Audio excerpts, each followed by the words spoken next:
So yeah, The Gifted, because it ties in. It's another Marvel property. Yeah. I'll be honest with you. If I was, I put a tweet up this week about this, and this pretty much sums it up for me.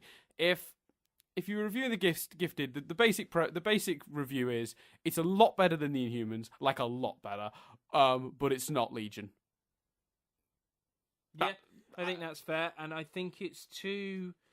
But it has a good ending. It has a good cliffhanger ending that a little bit made me go, I'm kind of intrigued about that. But again, I didn't really care about any of them. I might have cared a little bit about the brother and sister, and you shouldn't compare, but I was a bit like, Heroes did a lot of this, like 10 years ago and better. See, I don't know if I agree with that, because I think what Heroes did something quite different than this. I think what I'm liking about this, and I think, I'll be honest with you, I'm mostly basing my praise on the second episode, so maybe that's part of the problem here, because it doesn't sound like you've seen the second one yet, which is fine. It only aired like yesterday or the day before. No. I just happened to have time to fit it in before work this morning.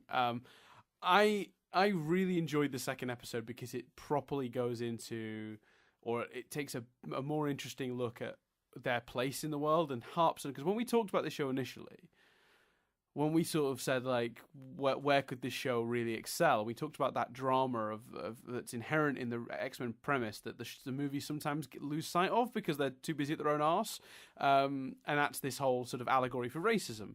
And I think in a modern society there's a new angle on that story, because we're living in a world now where xenophobia is being government sanctioned, that's insane. We live in that world, so I think there is an angle, a new story we can not a new story, but a new angle we can take on a familiar story and explore. And the second episode goes a lot into the institutional.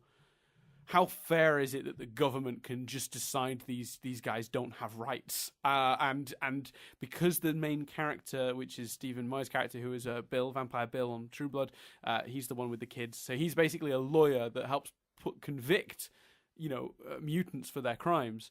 For not the crime of having powers, and if they ever explode in a way that could potentially harm someone, they can get arrested and they can get imprisoned in normal jail as well, in human jail, where they just get beaten senseless. The second episode really explores all that.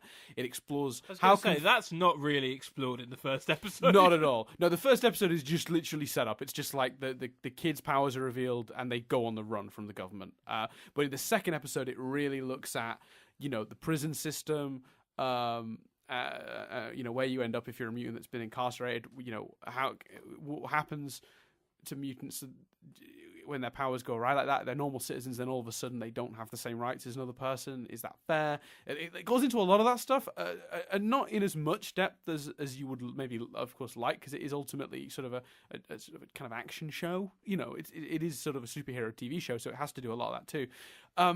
But it manages to hit on all the right notes for me in the second episode, so I'm actually going to come out and say maybe this is worth a watch, particularly if you're willing to get as far as the second, because I do think the second episode shows real promise for exploring some very, very interesting ideas going forward.